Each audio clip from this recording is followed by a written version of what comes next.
There were a lot of things that I did to cope after I caught my ex-husband having an affair while I tried to make it work for 18 months. One of the things that I did was I actually started going to church more often, and I just found a lot of comfort in doing things like praying and reading my Bible and stuff like that. I also did other self-care, like I continued to finish renovating my house. I bought my house in 2016 and it needed a lot of work, so I continued renovating my house, and that was a really major form of self-care. I made sure to have a super dialed in routine with my kids, which really helped when I became a single mom because I was able to just take that routine and carry it on.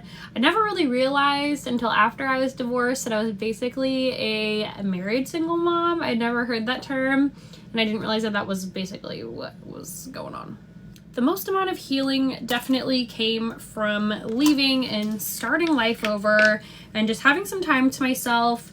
The 3 days that my kids are with their dad, spending time with friends. I moved back to my hometown and I was finally able to spend time with a lot of friends who I really didn't get to see very often because I did live in another town and it wasn't easy for us to really get to each other. We would see each other at like baby showers and weddings and all the big things like that, and obviously would keep up on Instagram, but it was really nice just getting back to kind of my family and my close friends, because I ended up losing a lot of my friends when I did leave my ex-husband. A lot of them took his side, which was crazy, even though they all had known what he did. They just thought that because I was a Christian that I should be able to make my marriage work.